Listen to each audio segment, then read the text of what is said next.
But okay, during those time periods, like when you're locked up in prison and you're doing all this crazy gang related violent shit or whatever, is it like, are you torn? Is it pure survival? Like you need to do this shit in order to exist? Or is it kind of like you're just getting into whatever bullshit you can get into in there? And are you kind of like torn about it? Or are you just full fledged into whatever bullshit you're getting into? I really, I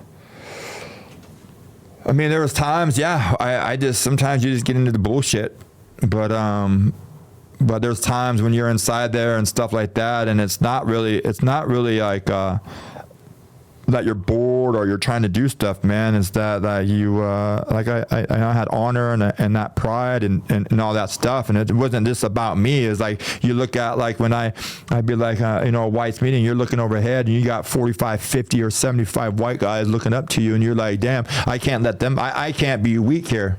I can't let these guys fail. I don't want none of these guys to go down, like, and they're looking at like, man, you want me to stab this guy? You want me to kill this guy? What do you want me to do? What do you want me to do, Garrett? What do you want me to do? Garrett, you don't need to do it. I got you. I got it, man. I got it. But you're just beefing with other white guys in this environment. Really. I mean, you have to keep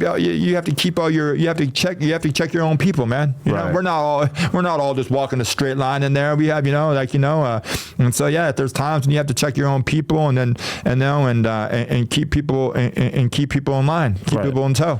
I was watching an interview recently where somebody said that the problem with the whites in prison is not even just so much like the smaller numbers, but it's also just like the quality of combatants, because there's a lot of dudes that are basically like homeless drug addict type, with blasted with tattoos, but like it's like you don't end up with a ton of dudes like when you a lot of the black dudes I know have been in prison and stuff, when I really think about it, they're like massive, muscular, like athletic.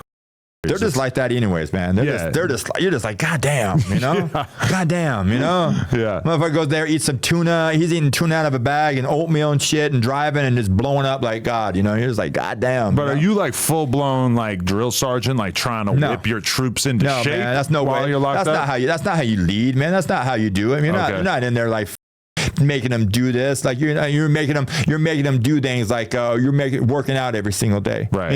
You're not, you're respect of the races and the people saying you're cleaning up of you, and for a lot of guys that maybe that's the stuff they never learned. I know when I first came to jail, like I didn't know nothing about like that, hygiene and the respect, and I learned all this stuff inside. I learned all inside the system, and there it is like some guys are coming in, they're homeless off the streets, have been homeless forever, and they don't really know. They sort of just need somebody to follow. That's a good mentor, a good example, a good role model, all this stuff. And you're just trying to give them this. And if you really think about the basic necessities of the stuff that you learn inside the prison system, is the same stuff that you can bring out here to the real world. And if you use it in a positive manner, man, you're going to succeed, because it's something that you're waking up early, you're working out every single day, you're eating right. You know what I'm saying? You're reading a book. It's like those things that all these mentors and all these guys are saying out there for all these programs to get fit, get right, get all this stuff. Is like, damn, I learned that in prison. Yeah.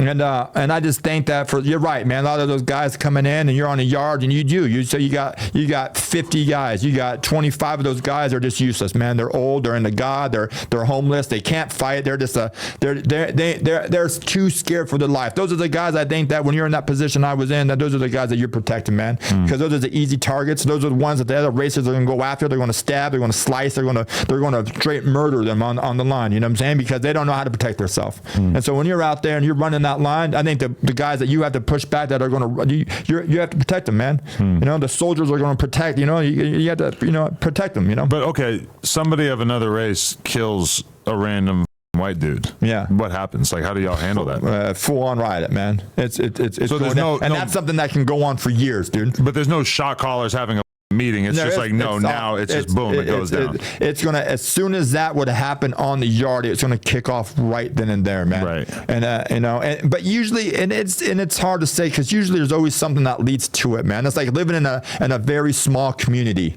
a very small like trailer park. Everybody knows what's going on. Like, your move, like, oh, fucking Nancy hit fucking that mailbox or something like that. That, oh, and right. Whitey and bumped into Rascal on the way to chow, man, and Rascal, spilt his coffee, and he didn't say something, like excuse me. Yeah. So now he's feeling disrespected. So it's like something that you hear. It's coming down the pipeline that you hear about this stuff. Right. Because nobody has anything to do aside from gossip about each other. That's it, man. And that's why all the older gang members that I know spend a lot of time on Clubhouse now that they're free. Because they just it just seems like it comes very naturally to them after spending 20 years in prison or whatever to sort of just sit around and sort of politic and talk about every tiny little detail of each other's lives. And a lot of times when I hear the recordings of it, I'm like, this has gotta be like a prison thing, because this just seems like these are people who are used to being bored and not really having anything of significance to talk about besides just these tiny But they details. see from up on their perch looking down. Yeah, that's what old people do too. They sit on the porch. Yeah, watch and talk about everybody, right? Yeah, the neighbor's got a kid. You're talking about oh, I wonder what the fuck's wrong with that kid. Oh, I wonder if they're gonna have another kid. Oh, they're not having another kid. I wonder why. I wonder if there's something wrong. My grandparents were like that completely. My grandmother worked at the bank, so my mom would tell me. She knew everything. Yeah, she knew everything, dude. She would tell my mom which boys in school's families made money.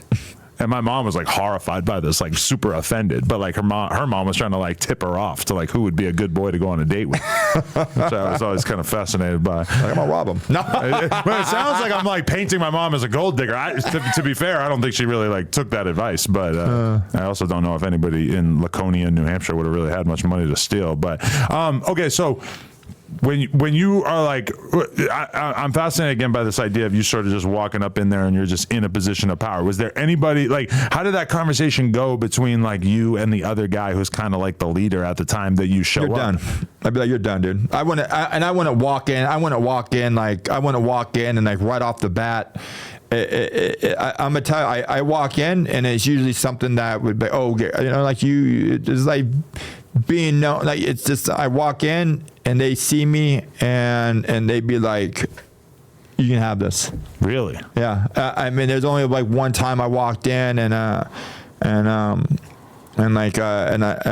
sit back and then when a week or two, it ended up in my hands and there was a time, man, this guy was in it, young kid, just this first term young kid, just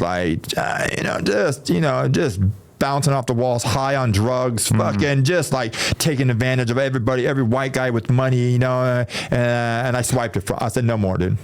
It's not yours no more, man. Right. Yeah. It's not. It's not happening, And did part of you expect him? He came by my cell one night, dude, and